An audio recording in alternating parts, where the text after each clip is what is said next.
പിതാവിൻ്റെയും പുത്രൻ്റെയും പരിശുദ്ധാത്മാവിൻ്റെയും നാമത്തിൽ ആമേൻ. നമുക്ക് പ്രാർത്ഥിക്കാം. കർത്താവായ ദൈവമേ, അങ്ങയുടെ ശക്തമായ സാന്നിധ്യം ഞങ്ങളെ ഓരോ നിമിഷവും ബലപ്പെടുത്തുന്നതാണെന്ന് ഞങ്ങൾ തിരിച്ചറിയുന്നു. അങ്ങ് കൂടെ നടക്കുമ്പോൾ വലിയ സംരക്ഷണവും സുരക്ഷിതത്വവും എൻ്റെ ജീവിതത്തിൽ ഞാൻ അനുഭവിക്കുന്നു. കർത്താവെ, അങ്ങ് എൻ്റെ ഹൃദയത്തോട് സംസാരിക്കുമ്പോൾ ഞാൻ ഒരുപാട് സമാധാനവും അതുപോലെ തന്നെ അങ്ങയുടെ സ്നേഹത്തിൻ്റെ ആഴവും തിരിച്ചറിയുന്നു. ഈശോയെ, അങ്ങയോട് ചേർന്ന് നടക്കാനായിട്ട് ഈ ദിവസം എന്നെ അനുഗ്രഹിക്കണമേ. ആമേൻ.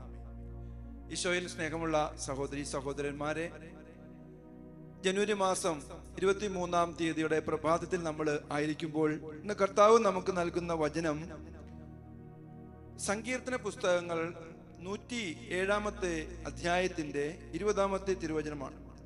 സങ്കീർത്തന പുസ്തകം 107-ാം അധ്യായം 20-ാം തിരുവചനം ഇങ്ങനെ വായിക്കുന്നു: അവിടുന്ന് തൻ്റെ വചനം അയച്ച് അവരെ സൗഖ്യമാക്കി. ഇന്ന് നമ്മൾ ചിന്തിക്കുന്നത് വചനത്തിലൂടെ, ദൈവത്തിന്റെ സാന്നിധ്യത്തിൽ നമ്മൾ ജീവിക്കുന്ന നമ്മൾ, ആ ദൈവത്തിന്റെ വചനം നമ്മുടെ ഹൃദയത്തിലേക്ക് കടന്നു വരുമ്പോൾ ആ വചനത്തിലൂടെ നമുക്ക് കിട്ടുന്ന സൗഖ്യമാണ്. ഇന്ന് നമ്മൾ ഒരുപാട് മേഖലകളിൽ അസ്വസ്ഥരാണ്. നമ്മുടെ ജീവിതത്തിൽ ശാരീരികമായിട്ടുള്ള രോഗങ്ങൾ മാത്രമല്ല, ഒരു പരിധി വരെ ശാരീരികമായ രോഗങ്ങൾ പോലും നമ്മുടെ ആത്മീയ മേഖലയിലുള്ള ദൈവവുമായിട്ടുള്ള ബന്ധത്തിൽ വരുന്ന വീഴ്ചകൾ, ആ ദൈവബന്ധത്തിന്റെ പോരായ്മ, അതിൽ ആഴപ്പെടുന്നതിന്റെ കുറവ് ആണ് യഥാർത്ഥത്തിൽ നമ്മുടെ ശരീരത്തിൽ പോലും നമ്മൾ അനുഭവിക്കുന്ന മനസ്സിന്റെ മേഖലകളിലുള്ള അസ്വസ്ഥതകളൊക്കെ യഥാർത്ഥത്തിൽ കർത്താവായ യേശുക്രിസ്തുവിനെ അറിയുക. അതുകൊണ്ടാണ് പറയുന്നത്, നിത്യജീവൻ എന്ന് പറയുന്നത് യേശുക്രിസ്തുവിനെ അറിയുക, ദൈവത്തെ അറിയുക എന്നുള്ള. ദൈവത്തെ അറിയണം. അവൻ ഇന്ന് എൻ്റെ കൂടെയുള്ള ദൈവം, എൻ്റെ കരം പിടിക്കുന്ന ദൈവം, എന്നെ സുഖപ്പെടുത്തുന്ന ദൈവം, എനിക്ക് ശക്തി നൽകുന്ന വചനമാണ് ദൈവത്തിന്റെ ജീവനുള്ള വചനം, ആ സാന്നിധ്യം. പ്രിയമുള്ളവരെ, നമുക്കറിയാം ദൈവത്തിന്റെ വചനം യഥാർത്ഥത്തിൽ നമുക്ക് സൗഖ്യം തരുന്ന വചനമാണ് എന്ന് നമ്മൾ പറയുമ്പോൾ നമുക്ക് മനസ്സിലാകില്ല. എങ്ങനെയാണ് ദൈവത്തിന്റെ വചനം നമുക്ക് സൗഖ്യം തരുന്നത്? ദൈവം തൻ്റെ വചനം നമ്മളിലേക്ക് നിറയ്ക്കുമ്പോൾ നമുക്ക് വലിയൊരു ശക്തി നമ്മുടെ ജീവിതത്തിൽ നമുക്ക് അനുഭവവേദ്യമാകും. അതുകൊണ്ട് നമ്മൾ ഹെബ്രായ ലേഖനത്തിന്റെ 4-ാം അധ്യായം 12-ാം തിരുവചനം നമ്മൾ വായിക്കുന്നുണ്ട്: ദൈവത്തിന്റെ വചനം സജീവവും ഊർജ്ജസ്വലവുമാണ്. ദൈവത്തിന്റെ വചനം ജീവനുള്ളതാണ് എൻ്റെ അർത്ഥം.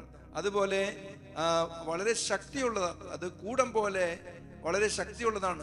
ഏത് കഠിന ഹൃദയരെയും അത് ആ കൂടം അത് പൊട്ടിച്ച് തകർത്ത് അവനെ എന്തെന്നാണ് ദൈവം കൂടുതൽ ദൈവത്തിന്റെ പക്കലേക്ക് ചേർത്ത് നിർത്തും. അവനെ കരുതലോടെ കാക്കുന്ന ദൈവം. പ്രിയമുള്ളവരെ, സൗഖ്യം എന്നൊക്കെ പറയുമ്പോൾ നമ്മൾ ശരീരത്തിൻ്റെ മരുന്ന് കഴിച്ച് കിട്ടുന്ന സൗഖ്യമാണെന്ന് നമ്മൾ വിചാരിക്കും. പക്ഷേ നമ്മൾ തിരിച്ചറിയണം, മനസ്സിന്റെ സൗഖ്യമാണ് ഈ സൗഖ്യം ദൈവത്തിന്റെ വചനത്തിലൂടെ നമുക്ക് കടന്നു വരുന്നത്, സാന്നിധ്യത്തിലൂടെ തിരിച്ചറിയുന്നത്.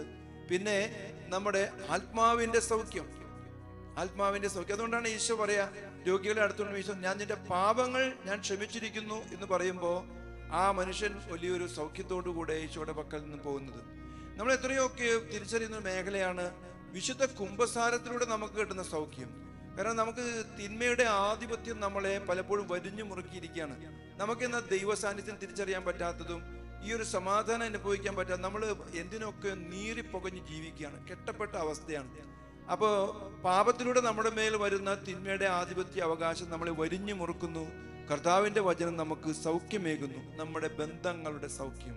ഇന്ന് ഒരുപാട് മനുഷ്യരൊക്കെ ആയിട്ട് നമുക്ക് പിന്നെ പിണങ്ങി നിൽക്കേണ്ട അവസ്ഥകൾ നമ്മൾ പലപ്പോഴും കഴിയുക. അങ്ങനെ അയൽക്കാർ തമ്മിൽ, കുടുംബത്തിൽ തന്നെ ജീവിത പങ്കാളി, മക്കള്, മാതാപിതാക്കള്, സഹോദരങ്ങൾ തമ്മിലൊക്കെ വർഷങ്ങളായിട്ട് സഹോദരങ്ങൾ തമ്മിൽ സ്നേഹമില്ലാത്ത അവസ്ഥയിലൊക്കെ ജീവിക്കുന്നുണ്ട്.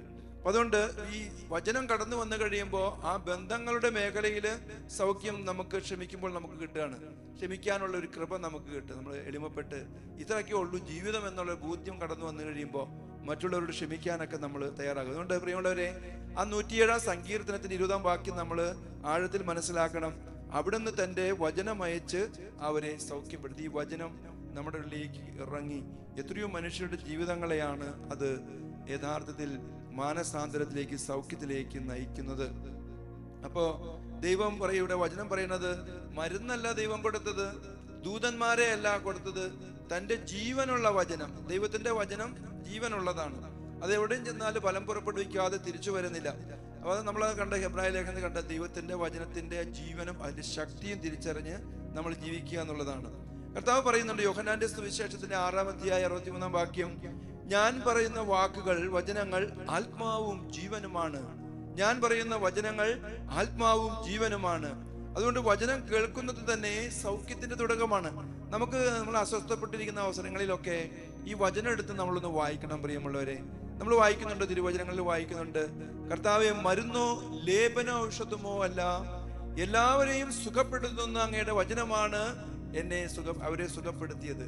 ആ മരുന്നോ ലേപന ഔഷധമോ, അല്ലെങ്കിൽ നമ്മൾ മരുന്ന് പുരട്ടിയതുകൊണ്ട്, മരുന്ന് ഉള്ളിൽ കഴിച്ചതുകൊണ്ടല്ല, ആ ജീവനുള്ള വചനം കടന്നു വന്നപ്പോ അത് അവരെ സുഖപ്പെടുത്തുന്നതായിട്ട് വചനം മനുഷ്യ ഹൃദയങ്ങളിൽ കടന്ന് സൗഖ്യം നൽകുന്നതായിട്ട് നമ്മൾ വായിക്കുന്നുണ്ട്. അതുപോലെ കർത്താവ് നമ്മുടെ ജീവിതത്തിൽ കടന്നു വരികയാണ്. വചനത്തിലൂടെ ദൈവം നേരിട്ട് സ്പർശിക്കാതെ വചനത്തിലൂടെ സൗഖ്യപ്പെടുത്തുന്ന ഒരുപാട് ഭാഗങ്ങൾ തിരുവചന ഭാഗത്ത് നമ്മൾ കാണുന്നു. മത്തായിയുടെ സുവിശേഷത്തിന്റെ 8-ാം അധ്യായം 8-ാം തിരുവചനത്തിൽ വായിക്കുന്നു, ഒരു ശതാധിപന്റെ വിശ്വാസമാണ് കടന്നത്. കർത്താവെ, അങ്ങ് ഒരു വാക്ക് അരുൾ ചെയ്താൽ മതി, എൻ്റെ ഭൃത്യൻ സൗഖ്യം പ്രാപിച്ചുകൊള്ളൂ. ആ ഭൃത്യന് സൗഖ്യം കിട്ടുന്നത് കർത്താവിന്റെ ഒരു വചനത്തിലൂടെയാണ്. അതുപോലെ തന്നെ ഈശോ പറയുന്നുണ്ട്, നിന്റെ പാപങ്ങൾ ക്ഷമിക്കപ്പെട്ടു. നിന്റെ പാപങ്ങൾ ക്ഷമിക്കപ്പെട്ടിരിക്കുന്നു എന്ന് പറഞ്ഞപ്പോ ആ തളർവാദ രോഗി എഴുന്നേറ്റ് നിൽക്കുകയാണ്, അയാൾക്ക് സൗഖ്യം കിട്ടുകയാണ്, ശരീരത്തിലെ സൗഖ്യം അനുഭവിക്കുകയാണ്. അതുപോലെ ഭയപ്പെടേണ്ട, ഞാൻ ഭയപ്പെടേണ്ടെന്ന് കർത്താവ് പറയുമ്പോൾ ഒരു വലിയൊരു ഊർജം, ഒരു ശക്തി, ഞാൻ കൂടെയുണ്ട്, കർത്താവിന്റെ സുരക്ഷിതത്വം. അപ്പൊ യേശുവിന്റെ ഒരു വാക്കുമതി ഇന്ന് അതേ വചനം ബൈബിളിലൂടെ നമ്മോട് സംസാരിക്കുകയാണ്. അപ്പോ ഈ ഒരു വാക്ക് ജീവനാണ്, ദൈവമാണ്, വചനം മാംസമായ കർത്താവാണ്, നമ്മോട് കൂടെ ആയിരിക്കുന്നവനാണ്. ഇമ്മാനുവേൽ ഈ ക്രിസ്മസിൽ നമ്മൾ ധ്യാനിച്ചതാണല്ലോ പ്രിയമുള്ളവരെ. അതുകൊണ്ട് ഈ വചനം നമ്മുടെ ഉള്ളിലെ മുറിവുകളെയൊക്കെ ഉണക്കട്ടെ. ക്ഷമിക്കുന്ന ഒരു ഹൃദയം, അടക്കി വെച്ച വേദനകള്, കുറ്റബോധം, നിരാശ, ഇതൊക്കെ പലപ്പോഴും നമ്മളെ രോഗങ്ങളിലേക്ക് നയിക്കും. ഒരു ചെറിയ രോഗാവസ്ഥ ഇത് കൂടുതൽ ബലം നമ്മുടെ ഉള്ളിലേക്ക് അത് കൂടുതൽ ആഴ്ന്നിറങ്ങി മുറിവുകളൊക്കെ കൂടുതൽ ആഴമുള്ളതായിട്ട് മാറുകയാണ്. ക്ഷമിക്കാൻ പറ്റാതെ നമ്മൾ കുറ്റബോധങ്ങളും നീറുന്ന അവസ്ഥകളൊക്കെ നമ്മുടെ ഉണ്ട്. അപ്പൊ അതുകൊണ്ട് ഈശോ പറയുന്നത്, മത്തായിയുടെ സുവിശേഷം 11-ാം അധ്യായം 28-ാം തിരുവചനം ഈശോ പറയാണ്, എല്ലാവരും എൻ്റെ അടുക്കലേക്ക് വരും, അധ്വാനിക്കുകയും ഭാരം വഹിക്കുകയും ചെയ്ത് നിങ്ങൾ എല്ലാവരും എൻ്റെ അടുക്കൽ വരുവിൻ, ഞാൻ നിങ്ങളെ ആശ്വസിപ്പിക്കാം, ഞാൻ നിങ്ങൾക്ക് സൗഖ്യമേകാം, ഞാൻ നിങ്ങൾക്ക് നിങ്ങളുടെ ജീവിതത്തിൽ ഒരു ശാന്തത നിങ്ങൾക്ക് തരാം.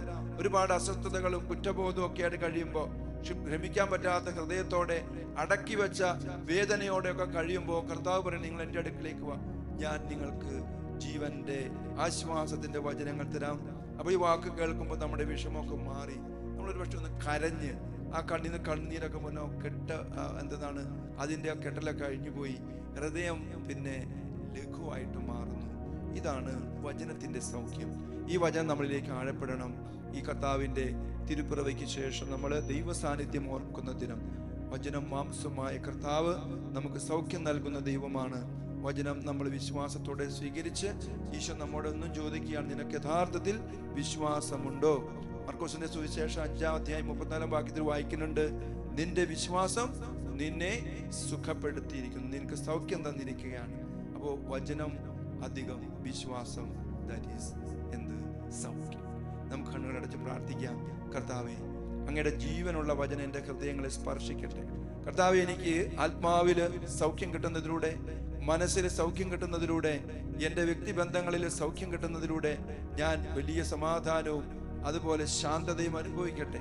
എൻ്റെ ശരീരത്തിൽ ഞാൻ അനുഭവിക്കുന്ന അസ്വസ്ഥതകള്, മനസ്സിന്റെ വേദനകള്, കർത്താവേ, അതെല്ലാം അങ്ങ് സുഖപ്പെടുത്താൻ കഴിയുന്നതാണ് ജീവനുള്ള വചനം. ഇത് സ്വീകരിക്കാനായിട്ട് എൻ്റെ ഹൃദയ നിലങ്ങളെ ഞാൻ തിരുമുമ്പിൽ തുറന്നു വയ്ക്കുന്നു.